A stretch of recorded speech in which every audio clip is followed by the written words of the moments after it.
And finally, on the show today, that some Boko Haram fighters are surrendering is eliciting a lot of reactions from Nigerians.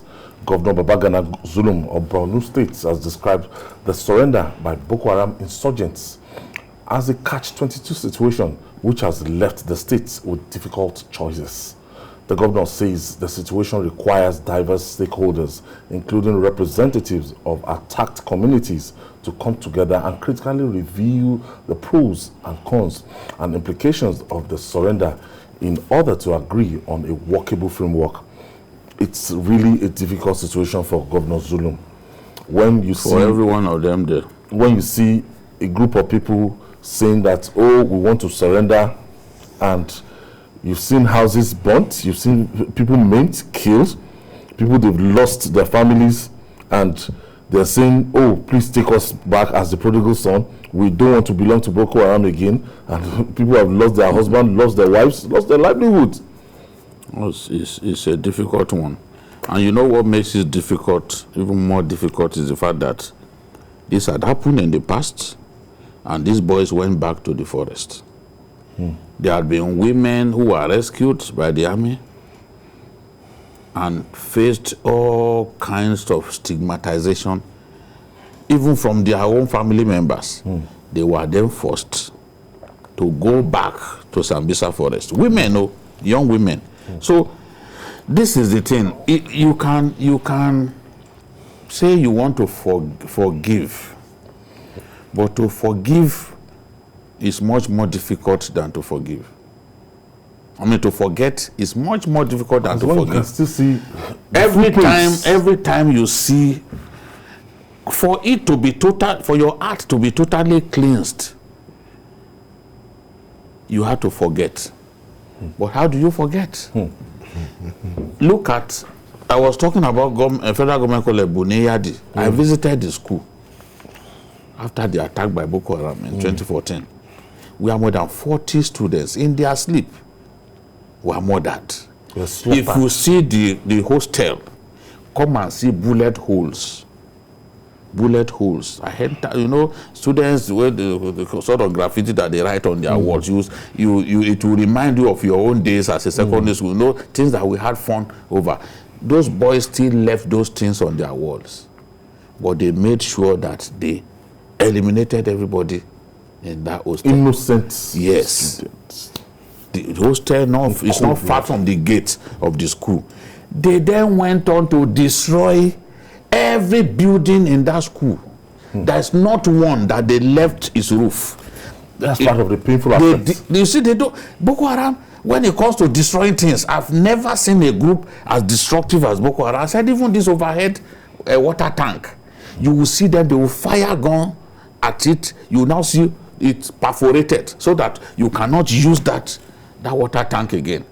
Even if it's Kekemarua that they found, they will mangle it. Just destructive and devilish people.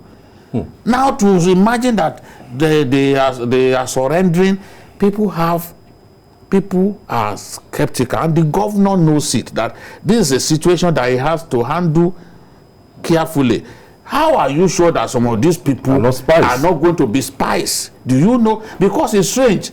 Although it's been established that it's Shekau's people, the remnants of Shekau's people that are defecting. Now, those are, I said it from the beginning, these ones are not hardened fighters. The hardened fighters are not surrendering. So there is no cause, Honorable Satomitu yesterday said there is no cause to rejoice over this.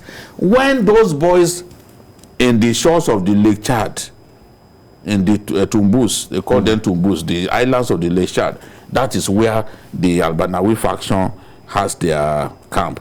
When people from that side, because those are the ones thoroughly trained and affiliated to ISIS, when those ones start surrendering, you know that something is happening. But even those ones, you have to exercise caution. Remember what Senator Alin Dume said. He said one of them claimed to have repented. He was rehabilitated by because the army has a unit, Operation Safe Haven and all that, or Safe Corridor, what was it called? The guy then went to kill his father and stole his father's cattle. After doing all that, he went back into the forest. So why won't Borno people, starting with their Shehu, the king of Borno Kingdom, was the first to complain. He said, you people come to us, you want us to accept them. Some families, everybody was wiped out. How do they forget? How do they live with these people and feel comfortable? That is even the realization that, these guys, can I trust him? Can I trust him? After all that others are done, I think that's the fear that Governor Zulum has. Yeah, what's your interpretation about this? I want to advise the governor that he should not be fooled by these so-called people who claim that they are giving themselves up. What is happening is just a fallout of the death of Shekau. You know, there's this swap, there's Boko Haram. The ISWAP people, because of the affiliation to ISIS, have foreign fighters, have more funds and all that. And they wanted Boko Haram to come into ISIS, into ISWAP, so that there will be one. And because Shekau refused, and because they broke away from Shekau, they knew they are conversant with Sambisa. So they went after him and got him killed. And because, he blew himself up. But you know, the reason for it, because they wanted to capture him, he blew himself up. But you see, when a commander of an army is killed like that, there is so much confusion, because there are there's no single commander that can take over. So there is no cohesion within that group. So some commanders within that group are frustrated of what is going on there. And they are looking for a way out for themselves. And they are here. So it's just a time for them to be able to put themselves together. We should not be fooled the second time. You know, there was a time like that after we were able to attack Boko Haram at that initial stage of the war in Sambisa, our commanders were excited. They claimed they were degraded. They took a flag to the president. And the Quran. Yes, and Quran, and said, look, this is Shekau's Quran. This is their flag. There is no, but we have degraded. They are degraded. They can't do anything. And we know what happened after that. So let us not be fooled the second time. It is because of the problem that is in the Boko Haram faction. That is why you are seeing some people come forward. That is not the real terrorism we should be looking at. Is this ISWAP that we should be looking at, because ISWAP is well organized, they have funds, they are affiliated to ISIS, they have foreign fighters. Those are the ones that we should bother ourselves about, not Boko Haram that Shekau, because Shekau is not there. They don't even have weapons. Yes, they don't have anything. The other group that has weapons, good weapons. So that's why they are coming. And even before Shekau died, he was not attacking the army, he was attacking civilians, because he could not stand up to the army. But the other group were always taking the battle to the army. So yes, they were the ones attacking military bases and all that. You know, so Shekau, when was the last time Shekau attacked an army base? It was a long time ago. He does not have the weapons that the other people have because of that funding. That funding will ensure that you can buy more weapons from the black market. They can bring in weapons from Libya, you know, coming into Chad, then from Chad into Niger and coming into Nigeria. So this is the situation that we have found ourselves. Everyone has to be cautious, and I'm happy that the governor and the people around him know that these guys cannot be trusted. They have shown that in the past that they cannot be trusted. Honorable Satomi was the head of SEMA when the first set of so-called surrendered guys were unleashed. What happened? He tried to accommodate them, but in the end, many of them went back to the bush. Immediately the problem is solved and there is more question, then they will go back. They go back. Yes. So I have Yakub. Yakub is calling us from Lagos. Good evening, Ayo, and then good evening, Good evening, Yakub. And the other gentleman in the studio. Mr. Ani Akipelu. I totally agree with Babajide, and then by extension, I agree with Shehu of Borno, and then governor of that state.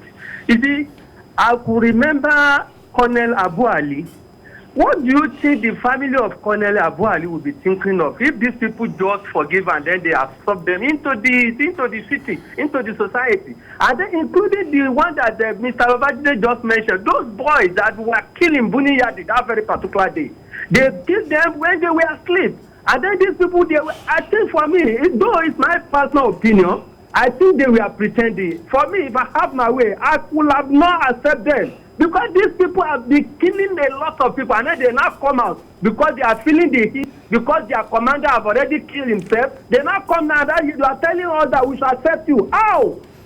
Why now? Good evening, God bless you. Thank you, Yakub. The question is why now? Why not before now? Yes. So what to do with them now? It's the problem now. I understand why he said it's a catch-22 situation. If they leave the group, they reduce the number of fighters available to the group. Correct. Although they don't look like the very active fighters. When you see an active fighter, you know, not these ones that are lined up. No, and a lot of them are women and children. That's another thing, you know. So, you see a lot of them are women and children. They don't get involved in the fighting. What are they doing there? These are just the wives. Now the area, you know that area, the Bama, Bama, Konduga. No, they abduct women, take them. What they do when they attack a community, they abduct the young women. These the women who will cook for them in the camp. When they come, they abduct them, and then they give some of them to the commanders now to marry. Are served to their commanders. Even ISIS, when ISIS attacked Iraq, they did that. All those Yazidi women, a lot of them were now forced to marry the ISIS commander. So they see women as spoils of war. So it's not that, these women were happily married them. Or look at the Chibok girl with 2 kids now. You know, because she doesn't have a choice. Looking like somebody already very old. It wasn't her choice. It wasn't her choice. They came, abducted them, and took them away, and we had no means of rescuing them. So every day when you feel some of them are still there. Looking for long, a lot of those they will tell you forget it, you cannot go. You know, so this is we just have to be very careful. Some of them could be spies who will find a way to communicate with the people in the bush to say this is what is going on. And frankly, when you look at the area, this thing happened in Bama, Mafa, Konduga. Those were areas that Shekau control, because Konduga, Sambisa Forest is very close to Konduga, and then the Goza area too, close to Sambisa Forest. Bama too, close to Sambisa Forest. It's even on the same road. I think Honorable said yesterday that some of them, you know, decided to just leave the place because of the arrival of the Super Tucano. Then they have information. They don't know when. But my own advice to the they're not ready to fight.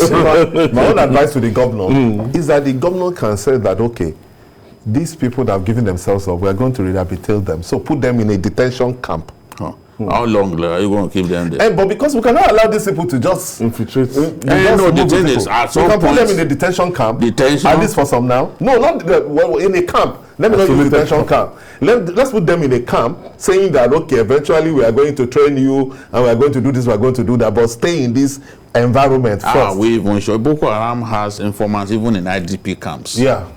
They have informants. So that's why they are thinking, how do we handle this situation? But I know that God will give the governor the wisdom, the governor and the Shewa Bodu, Solomonic wisdom, the speaker, Abdul Karim. God will give them the wisdom to handle this situation the right way. I understand their fears because it has happened before that they went back to the bush. So they have to be very. They will say that if they don't take these people, maybe more people may not be encouraged to give themselves to up. Come out. They will look at it again from that point. Thank you, Mayor Akipelu. Thank you for your contribution. Thank you. And Babajide Kolade, it's a new week. Thank you for your contribution to Thanks.